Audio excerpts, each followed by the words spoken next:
Television Authority (NTA), the President and Commander-in-Chief of the Armed Forces, Federal Republic of Nigeria, Bola Ahmed Tinubu, addresses the nation. Mr. President.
Fellow Nigerians, as I address you today, I am deeply aware of the struggles many of you face in these challenging times.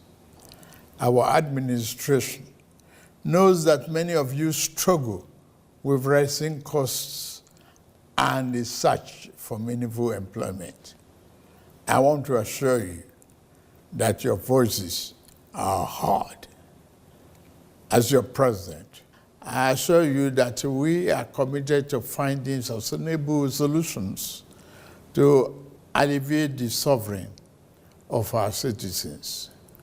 Once again, I plead for your patience as the reforms we are implementing show positive signs, and we are beginning to see the light at the end of the tunnel.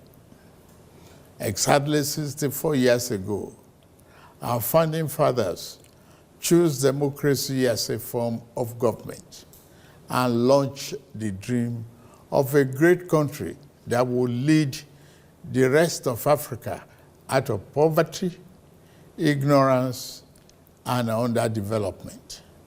A beacon of hope for the rest of Africa and the world. Over 6 decades later, we can look back and Nigerians worldwide can see how well we have succeeded in realizing the lofty dream of our founding fathers.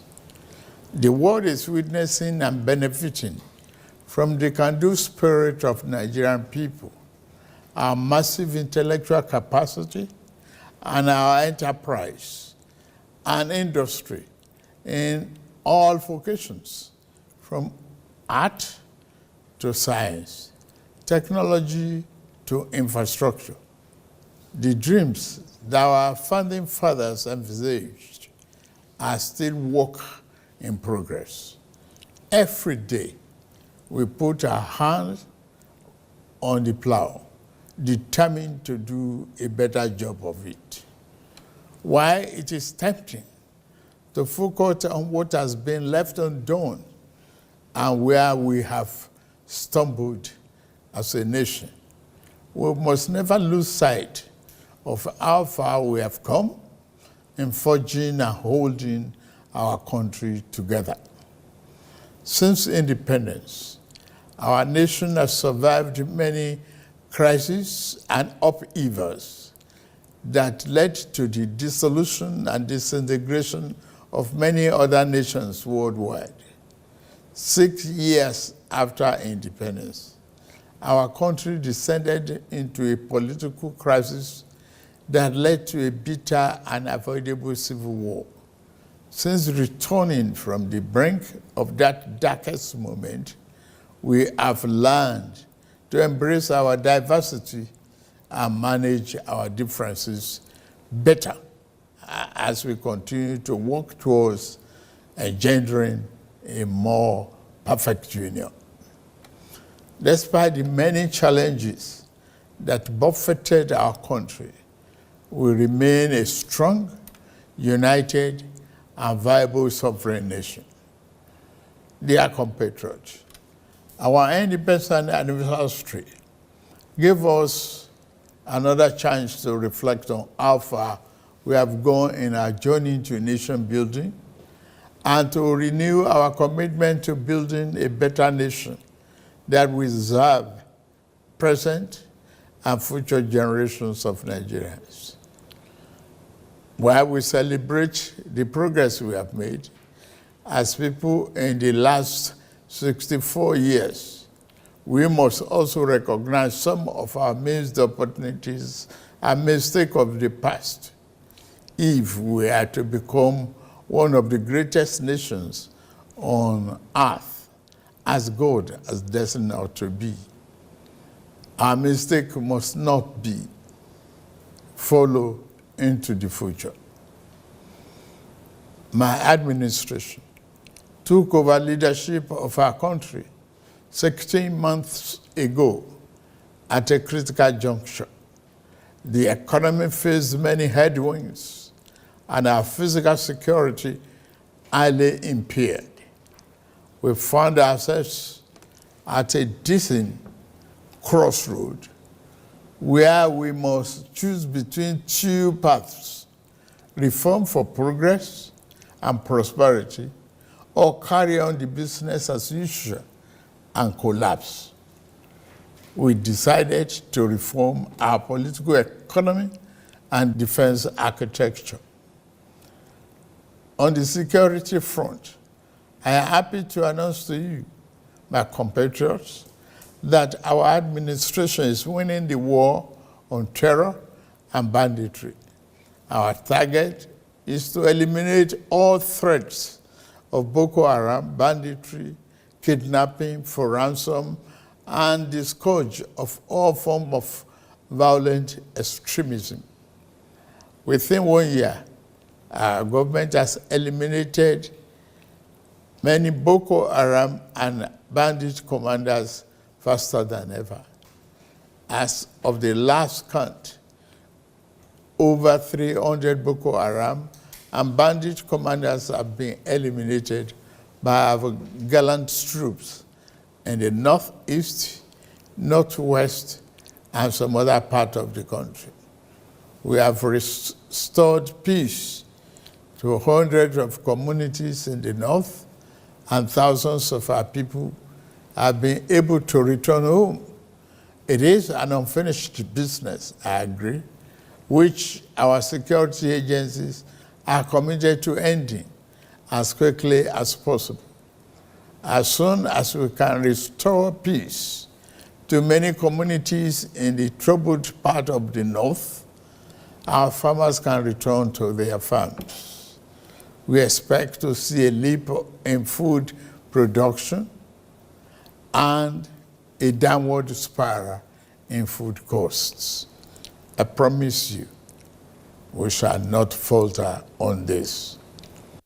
Our government has been responding to the recent natural disasters, particularly the flooding in the part of the country. After Vice President Kashim Shettima visited Maiduguri, I also visited to assure our people that this federal government will always stand with our people in their times of trouble. At the last meeting of the Federal Executive Council, we approved a disaster relief fund to mobilize private and public sector funds to help us respond faster to emergencies. Our government has also ordered integrity tests of our dams in the country to avert future disasters. The economy is undergoing the necessary reforms and retooling to serve us better and more sustainably.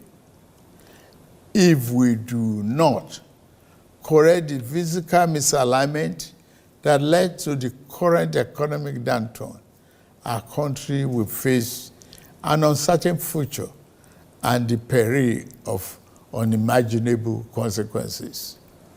Thanks to the reform, our country attracted foreign direct investment worth more than $30 billion in the last year.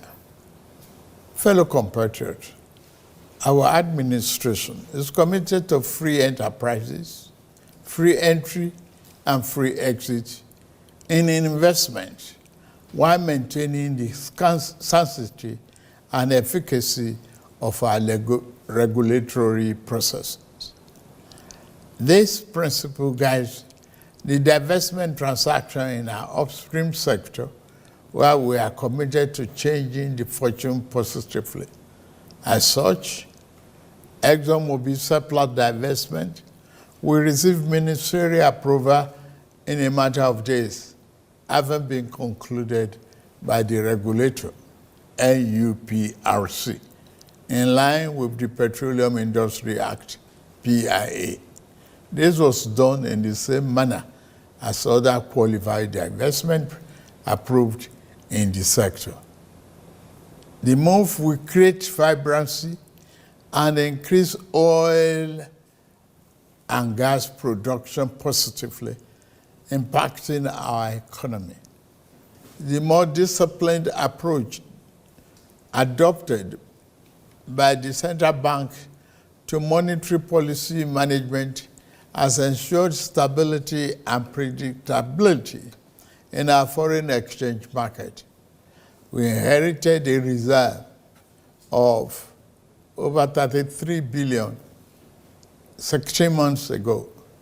Since then, we have paid back the inherited forex backlog of 7 billion. We have cleared the ways and means debt of over 30 trillion naira. We have reduced the debt service ratio from 97% to 68%. Despite all this, we have managed to keep our foreign reserve at 37 billion. We continue to meet all our obligations and pay our bills. We are moving ahead with our fiscal policy reforms. We stimulate our productive capacity and create more jobs and prosperity. The Federal Executive Council approved the Economic Stabilization Bill, which will now be transmitted to the National Assembly. This transformative bill will make our business environment more friendly, stimulate investment, and reduce the tax burden on businesses and workers once they are passed into law. As part of our efforts to re-engineer our political economy, we are resolute in our determination to implement the Supreme Court judgment on the financial autonomy of local governments. The central concern of our people today is the high cost of living, especially food costs. This concern is shared by many around the globe as prices and the cost of living continue to rise worldwide. My fellow Nigerians, please be assured that we are implementing many measures to reduce the cost of living at home. I commend the governors, particularly in Kebbi, Niger, Jigawa, Kwara, Nasarawa, and other Southwest governors that have embraced our agricultural production program. I urge other states to join the federal government in investing in mechanized farming. We are playing our part by supplying fertilizer and making tractors and other farm equipment available. Last week, the Federal Executive Council approved establishing a local assembly plant for 2,000 John Deere tractors, combine harvesters, disc riders, bottom plows, and other farm equipment. The plant has a completion time of 6 months. Our energy transition program is on course. We are expanding the adoption of the presidential initiative on compressed natural gas for mass transit with private sector players. The federal government is ready to assist the 36 states and FCT in acquiring CNG buses for cheaper public transportation. Fellow Nigerians, while we are working to stabilize the economy and secure the country, we also seek to foster national unity and build social harmony and cohesion. Our economy can only thrive when there is peace. As we work to overcome the challenges of the day, we remain mindful of next generation as we seek to galvanize their creative energy towards a better future. We lead today with the future we wish to bequeath to our children in focus, recognizing that we cannot design a future that belongs to them without making them its architects. Considering this, I am pleased to announce the gathering of a national youth conference. This conference will be a platform to address the diverse challenges and opportunities confronting our young people, who constitute more than 60% of our population. It will provoke meaningful dialogue and empower our young people to participate actively in nation building by ensuring that their voices are heard in shaping the policies that impact their lives. We are creating a pathway for a brighter tomorrow. The 30-day confab will unite young people nationwide to collaboratively develop solutions to issues such as education, employment, innovation, security, and social justice. The modality of this confab and selection of delegates will be designed in close consultation with our young people through their representatives. Through this confab, it will be our job as leaders to ensure that their aspirations are at the heart of the conference deliberations. The government will thoroughly consider and implement the recommendations and outcomes from this forum as we remain resolute in our mission to build a more inclusive, prosperous, and united Nigeria. Our government is implementing several other youth-centric programs to give our young people an advantage in rapid changing world. We are implementing, among others, the 3 million technical program of the Ministry of Communications, Innovation and Digital Economy, aimed at building Nigeria's technical talent backbone. We have also enthusiastically implemented the Nigerian Education Loan Fund, NEL Fund, which provides cheap loans to our students to pursue their tertiary educational dream.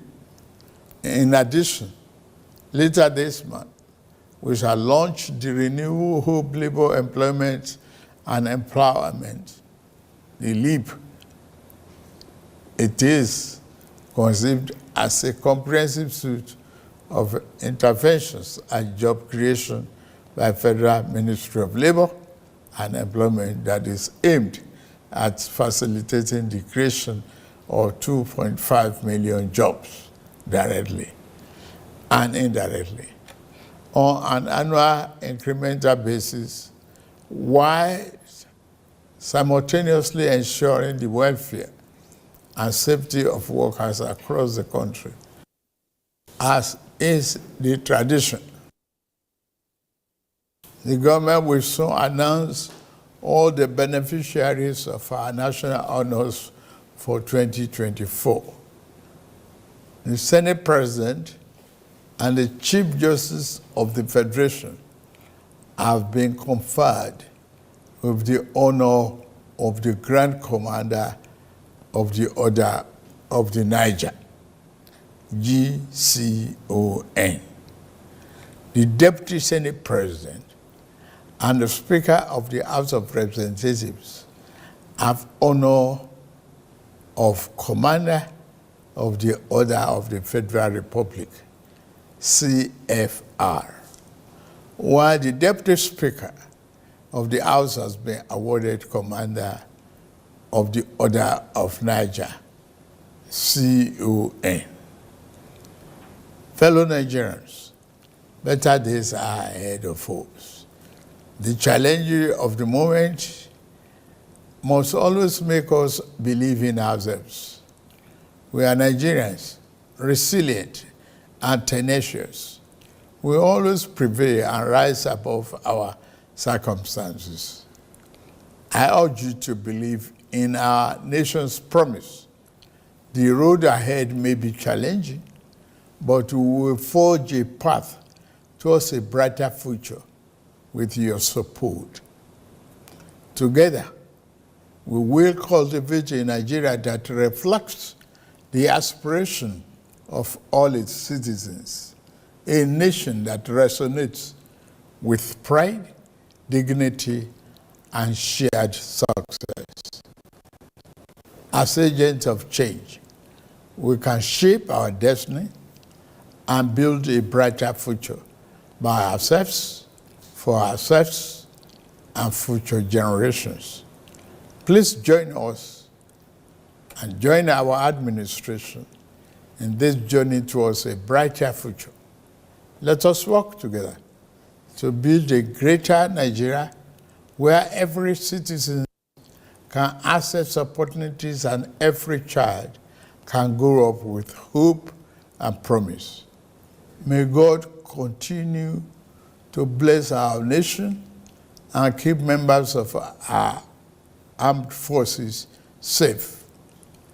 Happy Independence Anniversary, fellow Nigerians.